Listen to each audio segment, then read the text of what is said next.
Hello बच्चों, मैं Bhupendra Kumar BPSC विद्यापीठ में आप सभी का स्वागत करता हूं। और पुनः मैं आज आपके समक्ष बहुत ही महत्वपूर्ण विषय को लेकर उपस्थित हूं। और आज का विषय है कि विज्ञान विषय के तैयारी की वैज्ञानिक रणनीति। विज्ञान एक व्यापक विषय है, लेकिन इसकी रणनीति अगर वैज्ञानिक हो तो कम समय में अधिक से अधिक सामग्रियों को सीखा जा सकता है, अधिक से अधिक प्रश्न बनाने की क्षमता अपने अंदर लाई जा सकती है यदि आपकी रणनीति कुशल हो तो।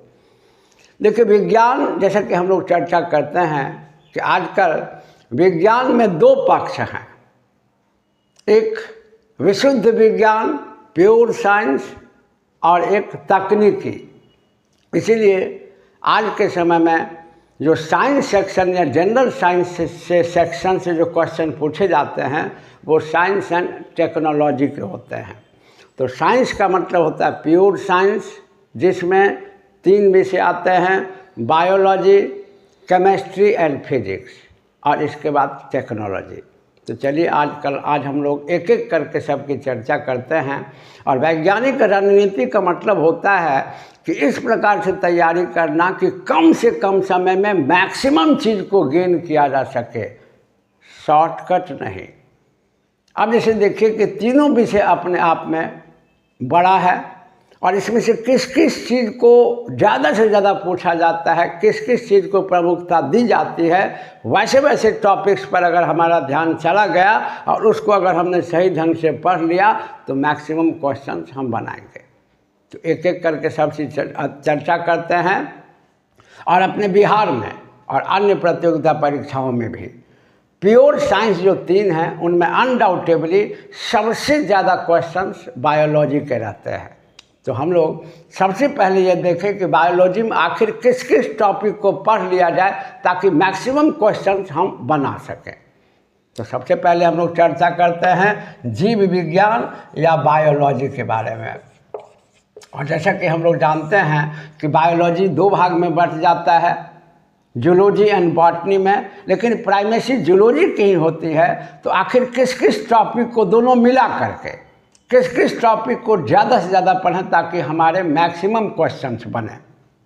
मेरा विश्वास है, मैं अपने अनुभव से 25-26 साल के लंबे अनुभव से मैं आपको इस संदर्भ में कुछ खास टॉपिक को बताता हूं। और अगर उसको सही ढंग से पढ़ लें आप, सही सामग्री से पढ़ लें आप, तो निश्चित रूप से मैक्सिमम क्वेश्चंस आप बनाएंगे। तो जीव विज्ञान में सबसे पहले आप देखें न्यूट्रिशन, और ये दोनों में nutrition in animal and nutrition in plant, जरूर से जरूर इस टॉपिक को देख लें। बहुत सारे प्रश्न इसमें से रहते हैं। इसके बाद आप बहुत ही महत्वपूर्ण टॉपिक होता है बैलेंस डाइट। और बैलेंस डाइट इसलिए इतना महत्वपूर्ण होता है कि बैलेंस डाइट में ही कार्बोहाइड्रेट्स आते हैं, protein, fat, vitamins and mineral salt plus roughage.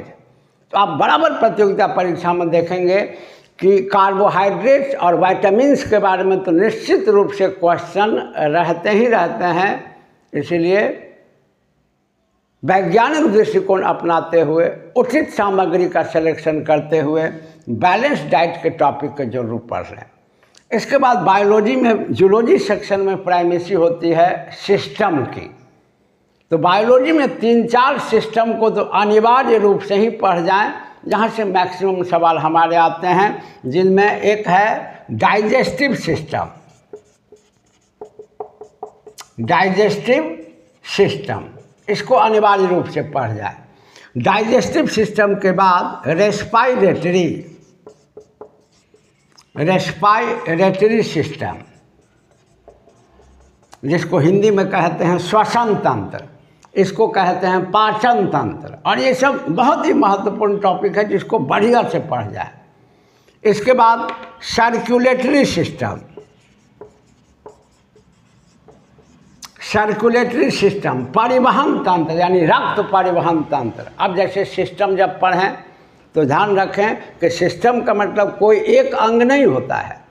एक निश्चित कार्य को, जीव शरीर के अंदर किसी निश्चित कार्य को संपादित करने वाले विभिन्न अंगों के समूह को तंत्र कहते हैं या अंग तंत्र कहते हैं। जैसे पाचन तंत्र में माउथ कैविटी, मुख गुहिका जिसमें आपको सैलिवरी ग्लैंड, जीभ, दांत ये सब अंग है, एसोफेगस, एस्टोमक जिसको आमाशय कहते हैं, लीवर, पेनक्रियाज, स्मॉल इंटेस्टाइन, ये सभी ऑर्गन का फंक्शन होता है।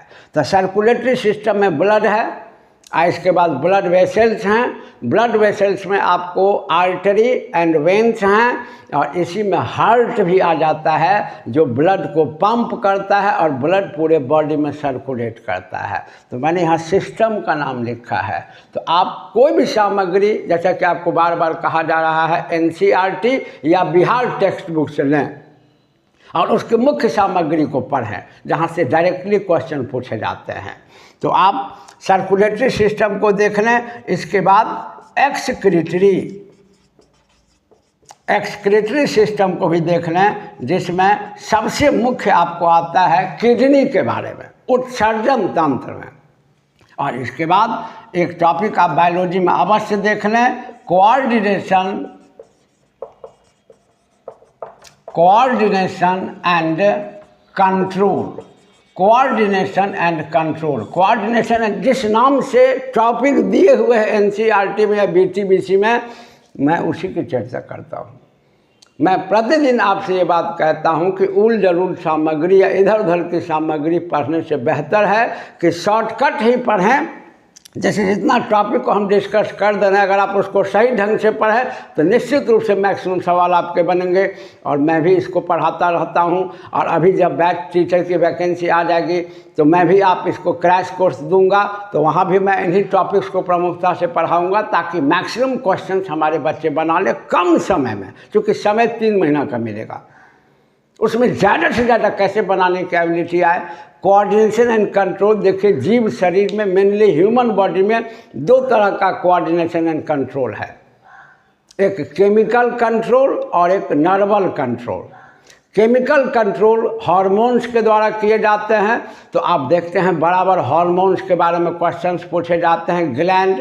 ग्लैंड से हार्मोन निकलते हैं मेनली, तो ग्लैंड और हार्मोन के बारे में बराबर क्वेश्चंस हम लोग देखते हैं। प्रतियोगिता परीक्षा में रहना है तो केमिकल कंट्रोल में ग्लैंड एंड हार्मोन्स हैं। इसके बाद है नर्वल कंट्रोल, तंत्रिकीय नियंत्रण, रासायनिक नियंत्रण और तंत्रिकीय नियंत्रण।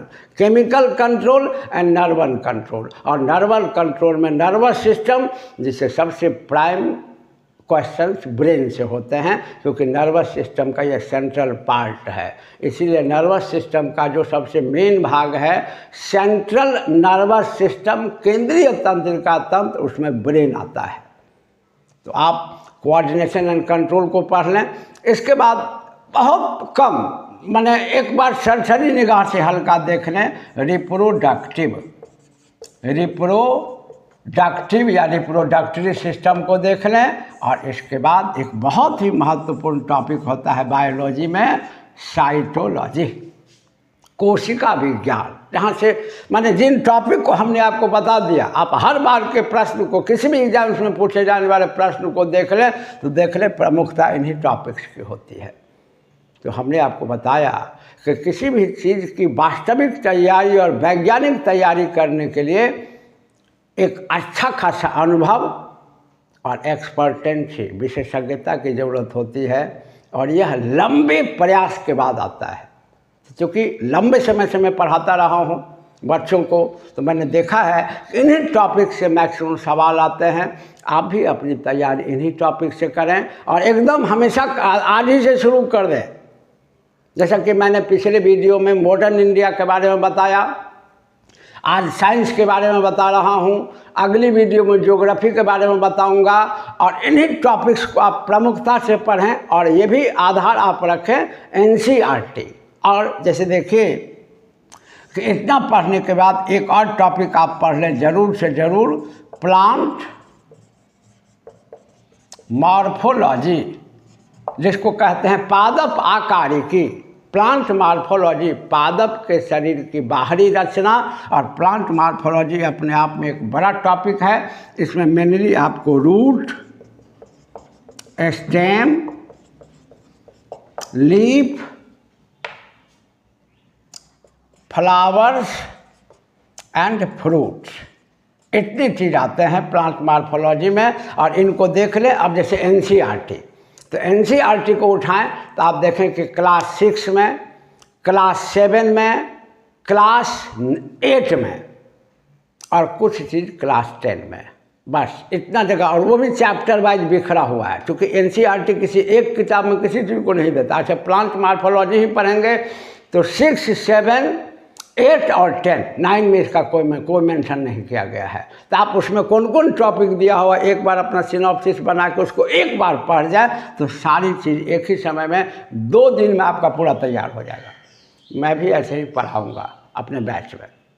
जब भी मैं कभी क्रैश कोर्स पढ़ाता हूँ तो बच्चों को इन्हीं टॉपिक्स को मेनली पढ़ाता हूँ और मैक्सिमम क्वेश्चंस बन जाते हैं।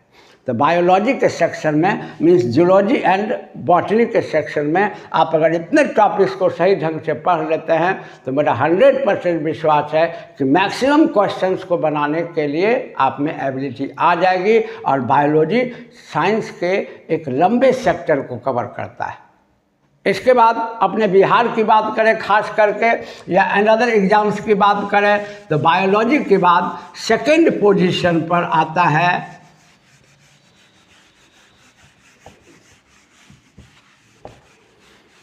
बायोलॉजी के बाद सेकंड पोजीशन पर आता है केमिस्ट्री, रसायन विज्ञान। रसायन विज्ञान यह भी अपने आप में एक बड़ा विज्ञान है। आखिर किस किस चीज़ को देखें ताकि मैक्सिमम क्वेश्चंस बने। अब जैसे देखिए कि आप केमिस्ट्री में निश्चित रूप से जो जो टॉपिक हम मेंशन कर रहे हैं आप उसको देख लें। जैसे एटॉमिक स्ट्रक्चर, आप बराबर देखेंगे कि एटॉमिक स्ट्रक्चर से, परमाणु संरचना से सवाल रहते ही रहते हैं। इलेक्ट्रॉन, प्रोटॉन, न्यूट्रॉन और एटॉमिक स्ट्रक्चर का के बारे में बहुत ही बढ़िया सामग्री 9th क्लास के एनसीईआरटी में है। तो आप एक बार उठाएं और जो गाइड पढ़ते हैं, गाइड पढ़ें, लेकिन पहले ओरिजिनल के गाइड क्या करता है। मेन एनसीईआरटी का एक्सट्रैक्शन है। तो जब आपके पास अभी 3 महीना का समय है तो आप निश्चित रूप से एक अपना रूटीन बना करके एकदम डिवोट कर दीजिए तो 100% आपका होगा। और समय 3 महीना कम नहीं होता है पढ़ने वालों के लिए, और नहीं पढ़ने वालों के लिए तो 3 सालों कम होता है। अगर सही ढंग से पढ़ा जाए तो मैं भी जब पढ़ाता हूँ तो बच्चों को इसी ढंग से हर चीज़ को पढ़ाऊँगा। और इसमें जितने भी मेन सवाल है सबको डिस्कस करते आगे बढ़ूँगा ताकि बच्चे सुन करके सब याद कर लें। हमारे क्लास में ये गारंटी होती है कि पढ़ाने के बाद बच्चे सुन करके सब याद कर लेते हैं। और मैं भी साइंस सेक्टर पर बहुत सारा वीडियो जारी करूँगा और क्लास तो परमानेंट हमारा रहेगा ही क्रैश कोर्स। तो आप निश्चित रूप से उसमें ज्वाइन करें ताकि कम समय में ज़्यादा से ज़्यादा चीज़ पढ़ें, लेकिन अपनी पढ़ाई आप जारी रखें। और मेरे चैनल पर जिस जिस विषय के वीडियो दे दिए गए हैं आप उनको गौर से सुनें तो निश्चित रूप से बहुत सारे सवाल आपके बनेंगे।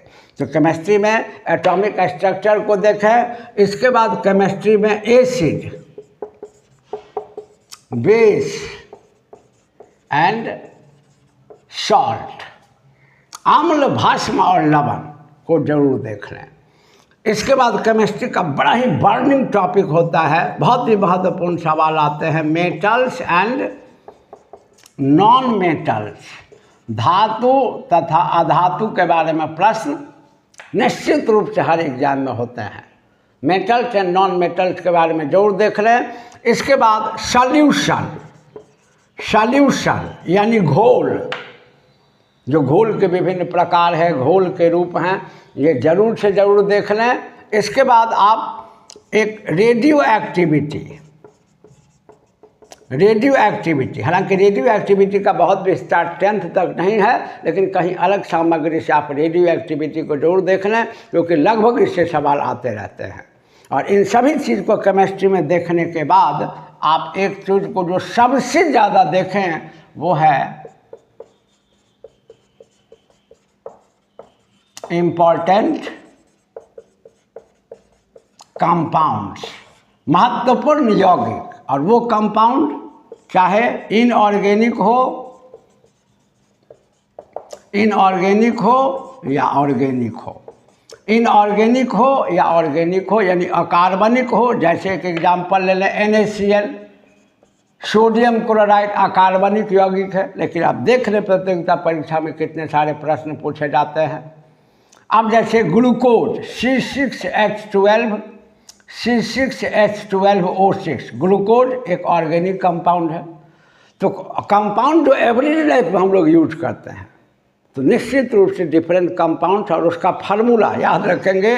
कंपाउंड्स में फार्मूला जरूर याद रखें। जैसे बराबर आप देखेंगे ये प्रश्न पूछा जाता है कि सोडियम बाइकार्बोनेट का रासायनिक सूत्र क्या होता है।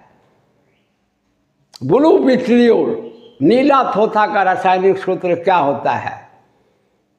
वॉशिंग पाउडर, जिसको कहते हैं धोबन सोडा, बेकिंग पाउडर, खाने वाला सोडा, इसका सूत्र क्या होता है। तो निश्चित रूप से यहाँ सबसे अधिक सवाल, और उसके बाद जनरल जो आविष्कारक वगैरह है वो तो हम लोग पढ़ते ही रहते हैं, वो तो टेस्ट में आपका ऐसे ही क्लियर हो। प्रैक्टिस लगातार करें और प्रतियोगिता परीक्षा में पूछे गए प्रश्न को ही बनाएं। डिफरेंट ईयर्स में जो अपने बिहार में पूछे गए हैं या अनदर जगह SSC वगैरह में पूछे गए हैं, आप उनको बनाएं तो मैक्सिमम क्वेश्चन आपके बनेंगे। और केमिस्ट्री में इतने टॉपिक अगर आप ठीक से पढ़ाई कर लेते हैं तो मेरा 100% बिलीव है कि मैक्सिमम क्वेश्चंस आपके बनेंगे ही बनेंगे। लेकिन शर्त है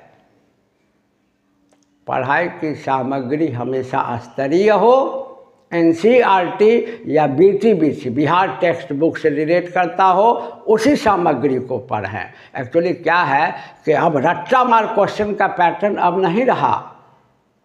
अब रट्टा मार क्वेश्चन की संख्या लगभग कम होगी और तार्किक प्रश्न की संख्या अधिक होती है, और ऊपर से नेगेटिव मार्किंग का चलन हो गया। तो बड़ा संभल के आंसर देना होगा। बच्चे जब सही ढंग से नहीं पढ़ के जाते हैं, हड़बड़ा जाते हैं, तो वो नेगेटिव मैक्सिमम करके, चूँकि सही ढंग से नहीं पढ़ के जाएंगे तो आपका साइकोलॉजिकल सेटअप बिगड़ेगा।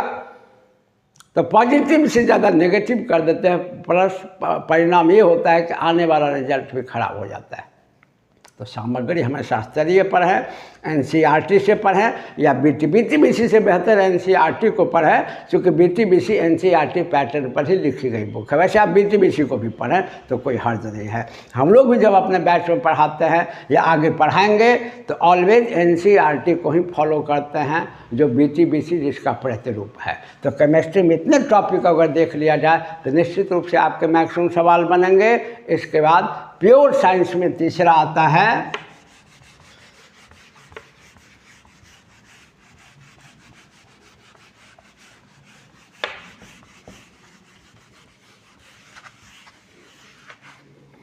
भौतिक शास्त्र, फिजिक्स।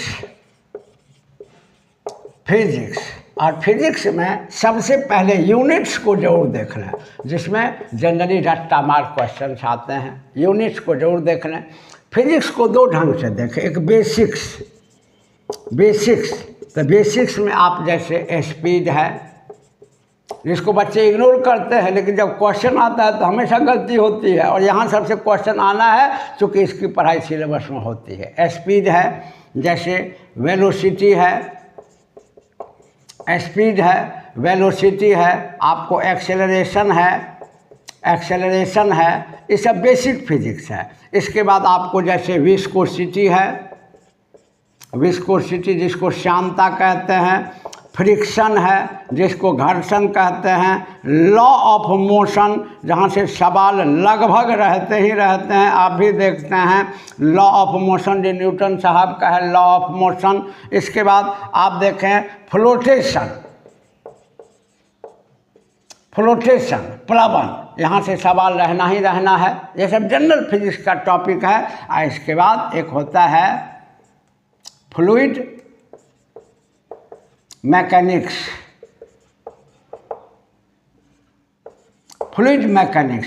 तरल यांत्रिकी। और तरल यांत्रिकी में लिक्विड और गैस से रिलेटेड क्वेश्चंस बहुत सारे आते हैं, जैसे बर्नौली थ्योरम है, पास्कल का थ्योरी है। तो ये सब जनरल फिजिक्स में इनको तो ज़रूर से ज़रूर देख लें, क्योंकि यहाँ से बहुत सारे मिसलेनियस भी कवर होते हैं, ये हमेशा याद रखें। और इनके अलावे जो मेन फिजिक्स होते हैं, बेसिक्स के अलावे जो मेन फिजिक्स होते हैं, तो मेन फिजिक्स में 5 टॉपिक होते हैं: heat, sound, light, electric current and magnet. तो बड़ा बड़ा टॉपिक है। तो इनमें मेनली आप 3 टॉपिक को जरूर देख लें, जिनमें आप हीट को जरूर देख लें, और हीट का एप्लीकेशन ज्योग्राफी के क्वेश्चन को भी बनाने में सुविधा देगा। हीट के बाद आप लाइट, सबसे महत्वपूर्ण होता है लाइट, और हर एग्जाम में आप देख लें कि लाइट से क्वेश्चन रहना ही रहना है। और इसके बाद आप साउंड को देख लें, साउंड को देख लें। तो light, heat and sound, heat, light and sound, ये तीनों महत्वपूर्ण है। हल्का फुल्का इलेक्ट्रिक करंट को देख लें। मैग्नेटिज्म, अगर आप इलेक्ट्रिक करंट पढ़ते हैं तो मैग्नेटिज्म का बहुत सारा कैरेक्टर इलेक्ट्रिक के करंट में आपको आ जाता है, तो बहुत अलग से देखने की ज़रूरत नहीं है, क्योंकि समय 3 ही महीने हैं। और 3 महीने में जितना टॉपिक मैंने आपको बता दिया, अगर आप इसको सही ढंग से एनसीईआरटी के सामग्री के साथ पढ़ते हैं या बीटीबीसी के सामग्री के साथ पढ़ते हैं, तो मेरा विश्वास है कि आपका रिजल्ट कोई नहीं रोक सकता है। और एक और शर्त है कि आप नेगेटिव कभी ना करें। और मैंने आज प्योर साइंस के बारे में बताया। इसके बाद कुछ टेक्नोलॉजी पर भी ध्यान दें कि टेक्नोलॉजी में कहाँ कहाँ किस किस चीज़ को देख लिया जाए। तो टेक्नोलॉजी में जैसे स्पेस के सेक्टर में, अंतरिक्ष के सेक्टर में टेक्नोलॉजी की कुछ चीज़ को आप बोर्ड पे देख लें, तो ये आपके लिए काफ़ी लाभदायक होगा। और इसको आप नोट डाउन कर लेंगे। वैसे तो आपके पास वीडियो है और वीडियो में सारी बातें स्पष्ट रहती हैं, तो नोट डाउन करें या इसको बार बार देख के अपने टॉपिक को नोट डाउन करके इसके अकॉर्डिंग पढ़ें। जैसे टेक्नोलॉजी, तकनीकी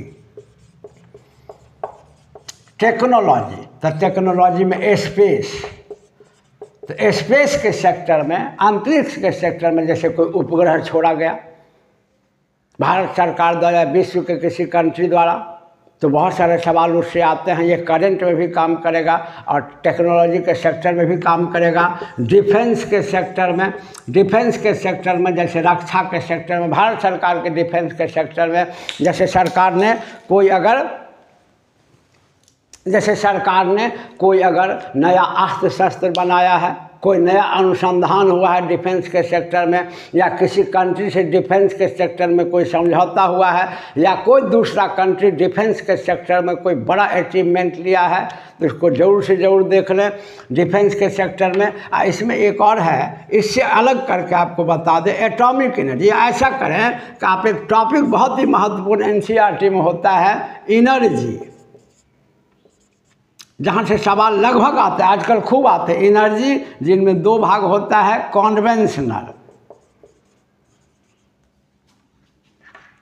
कॉन्वेंशनल सोर्सेज ऑफ एनर्जी, जिसको कहते हैं ऊर्जा के पारंपरिक स्रोत, जिसका उपयोग पहले से करते आ रहे हैं। और सबसे ज़्यादा पूछता है नॉन कॉन्वेंशनल, यानी ऊर्जा के गैर परंपरागत स्रोत, जैसे सौर ऊर्जा, पवन ऊर्जा, समुद्री ज्वारीय ऊर्जा, भूतापीय ऊर्जा। और चूँकि ये पर्यावरण मित्र हैं तो निश्चित रूप से सवाल पूछे जाते हैं। और इसके बाद एक टॉपिक आप ज़रूर से ज़रूर पढ़ लें, इन्वायरमेंट। और इन्वायरमेंट में आप सबसे ज़्यादा ध्यान दें, आप ग्लोबल वार्मिंग पर ज़रूर से ज़रूर ध्यान दें। इसके बाद आप पॉल्यूशन, जिनमें वाटर एंड एयर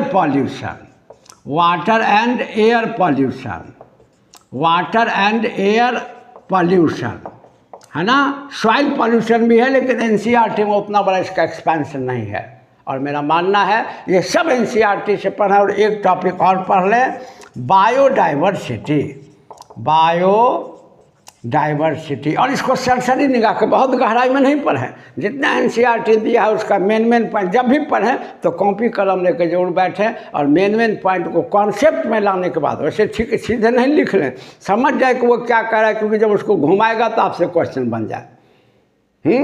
तो इन सब सेक्टर में एटॉमिक एनर्जी वाले में ही आ जाता है।